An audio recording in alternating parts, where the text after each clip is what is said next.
দেওবাৰে আমি মোৰ ককা ঢুকুৱা কাৰণে শ্ৰাদ্ধলৈ গৈছিলোঁ ঘৰৰ গোটেইকেইজন গৈছিলোঁ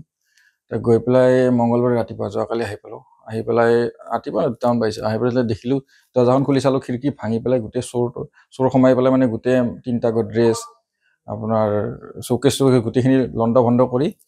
মোটামুটি মোৰ ৱাইফৰ মোৰ ছোৱালীৰ মোৰ মাৰ অলপ মোৰো আছিল 12 লাখ টকা মানৰ ফোন তাৰপিছত 21,000 মান টকা কেছ পইচা আছিল গোটেইখিনি লৈ তেওঁলোক গুচি গৈছে আজিটো চোৰৰ ঘটনা অকল ইয়াত এইটোৱে নহয় মানে এইখিনি জেগাত মানে আজি এমাহমান ধৰি 8-10টা ঘটনা এনেকুৱা হৈ আছে সেইকাৰণে ইয়াতো ভেণ্টিলেশ্যনত এজন ধৰা পৰিছে আৰু মোৰ ঘৰৰ কাষতে দোকান এখনত 55,000 টকা হয় না বেছি দিন হোৱা চুৰ কৰি লৈ গৈছে চোৰৰ উপদ্ৰৱটো এনেকুৱা বাঢ়ি গৈছে মানে ইয়াত মানে 5 মিনিট ঘৰখন এৰি যাবলৈ এতিয়া মানে দিগদাৰ হৈছে সকলোৰে সেইকাৰণে আমি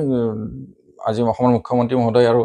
100 মিটাৰ যেতে 100 মিটাৰ গলেই জালুকবাৰী সমষ্টি এটো সেন্ট্ৰেল গুৱাহাটী পৰে 100 মিটাৰত জালুকবাৰী সমষ্টি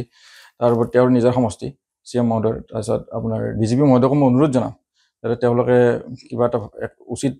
তদন্ত কৰি চোৰকেইটাক ধৰি পেলাই আমাৰ মালিকৰ এইটো অঞ্চলৰ লোকখিনি যাতে শান্তিৰে বসবাস কৰিব পাৰে তাৰ এটা পৰিৱেশ তৈয়াৰ কৰি দিয়ে মই লোকেল থানাত হেৰি কৰিছিলোঁ জনাইছোঁ আমি যোৱাকালি তেওঁলোকেও হেৰি কৰি আছে বাৰু তথাপি মানে ডিজিপি মহোদয়ক মানে অনুৰোধ জনাইছোঁ কাৰণ এইটো অকল মোৰ ক্ষেত্ৰত হোৱা ঘটনা নহয় গোটেই অঞ্চলটোতে হৈ আছে সেইকাৰণে আমাৰ এই চোৰকেইজনক ধৰি পেলাই মানে বিহিত অৱস্থালৈ চোৰকেইজনক ধৰি আমাক এই অঞ্চলৰ ৰাইজে শান্তিক যাতে থাকিব পাৰে সেইটো ব্যৱস্থা কৰি দিয়ে এই অঞ্চলখনৰ নাম এইখিনি কল্যাণ নগৰ বুলি কয় আৰু এইখিনি অকণমান গ'লে শংকৰদেৱ নগৰটো আমাৰ নতুনকৈ যিটো মানে সমষ্টি নিৰ্ধাৰণ হৈছে তাত এইটো জালুকবাৰী সমষ্টিত পৰিছে এইখিনি কল্যাণ নগৰ বুলি কয় গতিকে আমি তেজপুৰলৈ গৈছিলোঁ ঘৰৰ গোটেইকেইজন হেৰি দেউতাৰ শ্ৰাদ্ধৰ কাৰণে যোৱাৰ পিছত আমি 17 তাৰিখে ইয়াৰ পৰা গৈ পেলাই 18 তাৰিখে থাকি পেলাই 19 তাৰিখে আমি গুচি আহিছোঁ গুচি অহাৰ পিছত যেতিয়া ঘৰলৈ আহিছোঁ সন্মুখৰ দৰ্জা পুৰা ঠিকেই আছে ভিতৰলৈ সোমাই অহাৰ পিছত দেখিছোঁ এখন খিৰিকী মানে আইনা ভঙা নাই কিন্তু গ্ৰিল খোলা আৰু গ্ৰিলখন খুলি পেলাই ছাইডত পেলাই থৈছে আহি ভিতৰত চাইছোঁ গোটেই চব সোণৰ গহনা চহনা যিমান আছিলে গড্ৰেজ ভাঙি দিছে 3টা তাৰপিছত আকৌ এইটো চৌকেছো এটা ভাঙিছে ভাঙি পেলাই গোটেই চব আৰু গোটেইখিনিতো নিচেই আকৌ টকা পইচাও যিখিনি আছিলে আকৌ মাটিৰ টেকেলিত পইচা যে থয় সেইখিনিও সিহঁতে এৰি দিনে সেইখিনি নিছে কিন্তু বাকী যিমান কাপোৰ কানি বা ঘৰৰ যিখিনি আমাৰ বস্তু আছে প্ৰত্যেকটোৱে একো বস্তুৱে সিহঁতে মানে হেৰি কৰিছে হাত লগাইছে জোকাৰি পেলাই দিছে কিন্তু সোণৰ বস্তু আৰু যিখিনি মানে গহনা গাঁঠৰি আৰু টকা পইচা যিখিনি পাইছে সেইখিনিহে নিছে